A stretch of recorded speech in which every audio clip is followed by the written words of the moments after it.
Okay, this is Scarlett Taylor and Brianna Baston. this is our lecture on ovarian cancer. The disease description.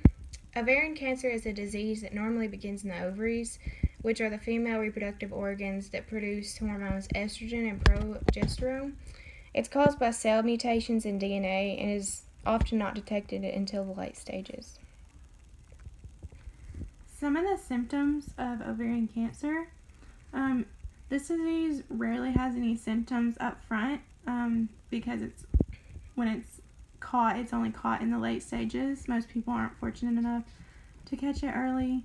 Most symptoms resemble that of typical ailments, which basically means period cramps, stomach cramps, pelvic pain, and it can also include the other following signs such as weight loss, pelvic discomfort, feeling full quickly, bloating or swelling, constipation, frequent urination, and changes in bowel habits. Diagnostic testing. There's some tests that can be used to detect the cancer, like pelvic exams. For the pelvic exams, a doctor will feel your pelvic organs for signs of the disease. Blood tests. These can be used to detect cancer antigens. Imaging tests such as ultrasounds or CT scans of the abdomen and pelvis can show signs of the cancer.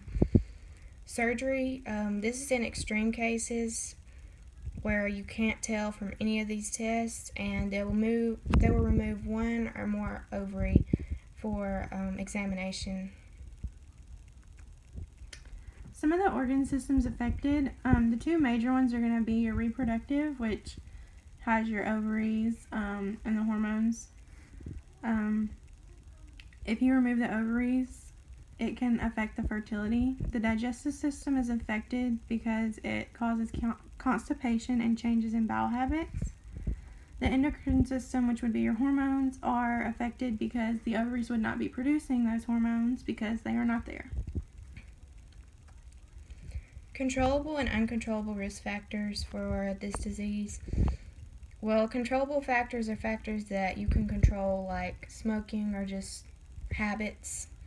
And uncontrollable are those like race, age, or genetics. So controllable ones for this disease would be receiving hormone replacement therapy. Uncontrollable would be age. Women that are 50 to 60 are more likely to get this disease. Genetics, and the age in which your menstruation started and ended.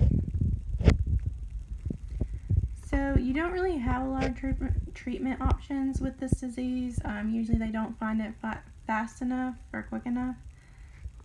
But you do have a few. The first one would be removing an ovary or both ovaries, your fallopian tube or uterus, or all of the above. It just depends on how far the cancer has spread and how fast it is spreading.